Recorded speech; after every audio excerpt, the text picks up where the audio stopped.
Trudeau's Liberals, and they've moved the proposed general election date ahead by a week to ensure that 80 MPs who wouldn't previously have qualified will now be eligible for the gold-plated federal pension plan.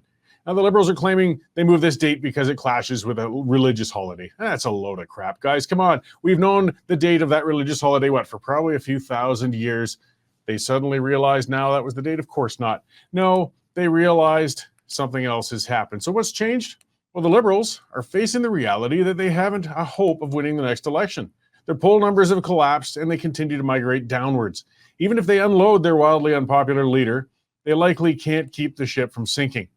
And many are quick to point out that most of the MPs who would qualify for the pensions due to this change of date for the election are Conservative members of Parliament. And that's true. But it doesn't really matter because most of those members are looking at comfortably being re-elected. The change was made for the Liberal MPs who are either going to be fleeing before the next election comes or be kicked out on their asses in the next general election. And while it's a good thing that the writing's on the wall for this terrible administration, this also signals that the Liberals have entered lame duck mode, and that's going to be costly for all of us. See, the only thing worse than a Liberal government that's trying to win an election is a Liberal government that isn't trying anymore. I mean, let's face it, Justin Trudeau isn't a thoughtful or pragmatic prime minister. He's a simple man, driven by ideology. Trudeau's going to be pushing his obsessive agenda of trying to battle climate change through carbon taxes and attempting to buy himself international love and respect through transferring Canadian tax dollars to other nations. Now, his efforts are going to fail, but he's willing to spend Canadian citizens into penury trying. With Trudeau convinced he won't win the next election, remember he said he doesn't care if he's popular anymore. That's good. He should stop caring because he's not going to be popular again. But he's going to focus on building a legacy for himself, and we're all going to suffer dearly for that. Look back to Justin's father, Pierre, when he notoriously appointed over 70 of his pals to plum government positions during his last couple months in power. It was a poison pill that crippled his successor, John Turner's chances of winning the next election. But Pierre didn't care. He just wanted to make sure his friends were well cared for on the taxpayer's dime as he went out the door.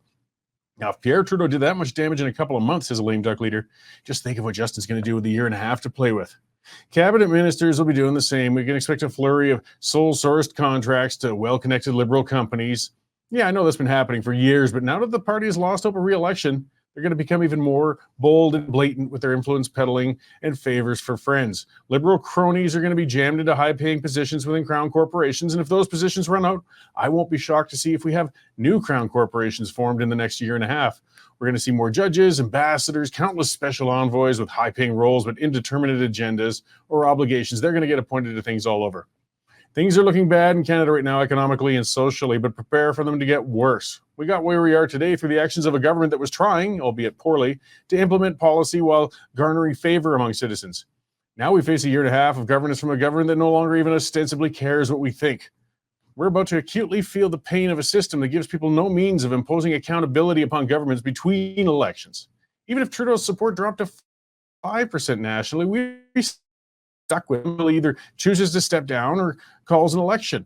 I mean, clearly Jagmeet Singh's never going to bring him down. Singh's as close to power as he's ever going to get, and he knows it. He's not going to rock that boat. And let's not forget, according to the Constitution, actually, Trudeau could theoretically hang on until the fall of 2026 before having to call an election. The election date can be adjusted at any time. The Liberals just proved that.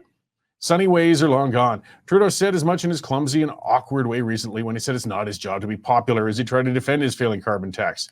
He's convincing himself that he's martyring his political career for the larger cause of battling climate change. He thinks he's saving the world and that history will look on his actions kindly, even if the voters don't. He's wrong, of course, but nothing's going to convince him otherwise now. There's nothing more dangerous than a person who feels they have nothing to lose. Canada's now facing an entire government that feels that way. So I hate to tell you guys, but we're up that creek and in for some tough times.